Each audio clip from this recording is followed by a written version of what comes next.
முதலாவது இன விகிதாச்சார அடிப்படையிலே பாராளுமன்ற தேர்தலாக இருந்தாலும் சரி, மாகாண சபை தேர்தலாக இருந்தாலும், உள்ளூராட்சி தேர்தலாக இருந்தாலும் இன விகிதாச்சாரத்துக்கேற்ப எங்களுக்கு கிடைக்கக்கூடிய பங்கு கிடைக்க வேண்டும். அவை அதற்காக கட்சி தொழிற்சங்க பாகுபாடு இல்லாமல் சகலரும் ஒன்றுபட வேண்டும், சகலரும் அணி திரள வேண்டும். இரண்டாவது அரசியல் யாப்பு. அரசியல் யாப்பு என்று கூறுகின்ற பொழுது அதிலே மிக பிரதானமாக இருக்க போகிறது அதிகார பகிர்வு.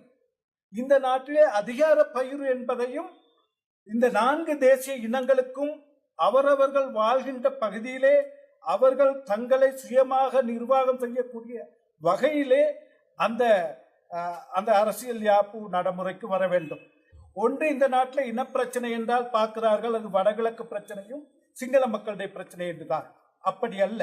இந்த நாட்டில் உள்ள 4 இனங்களுடைய பிரச்சனையும் இனப்பிரச்சனையிலே அடங்கும். அல்லது தமிழர் பிரச்சனை என்று கூறுகின்ற பொழுது அதிலே மலையக தமிழர்கள் விட்டும் வடகிழக்கு தமிழர்களுடைய பிரச்சனையும் இருக்கும் என்பதை மிக தெளிவாக கொள்ள வேண்டும். சிறிய தேர்தல் தொகுதிகள் அமைக்காமல் இந்த எம்மை போன்ற மலையக மக்களை போன்ற இந்த இனத்துக்கு அந்த அவர்களுடைய அரசியல் பிரதிநிதித்துவம் பாராளுமன்றத்திலே அவர்களுடைய அரசியல் பிரதிநிதித்துவம் உறுதிப்படுத்தப்படாது. வேரலிய மாவட்டத்தில் வேணுமென்றால் 1,00,000 பேர் என்று எடுத்தாலும் கூட நமக்கு 3 பேர் 4 பேர் வரக்கூடிய வாய்ப்பு இருக்கிறது. ஆனால் பதுளையிலேயோ கண்டியிலேயோ ரத்னபுரையிலேயோ இந்த சிறிய தேர்தல் தொகுதிகளை உருவாக்காவிட்டால் எங்களுக்கு அதனால இந்த தேர்தல் சீர்திருத்தத்தால பிரயோசனம் இல்லை. அதனை அவர்கள் பார்க்க வேண்டும்.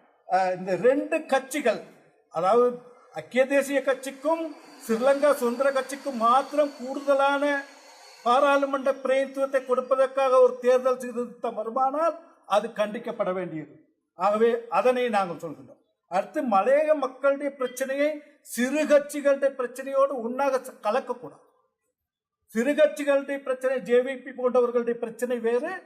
நாங்கள் ஒரு சமூகம், ஒரு இனம், எங்களுக்கு தனித்துவம் இருக்கிறது. ஆகவே அதனை விட எங்களுக்கு அரசியல் பிரதிநிதித்துவம் என்பது சிறிய கட்சி பிரதிநிதித்துவம் என்று பார்க்காமல் அது உறுதிப்படுத்தப்பட வேண்டும்.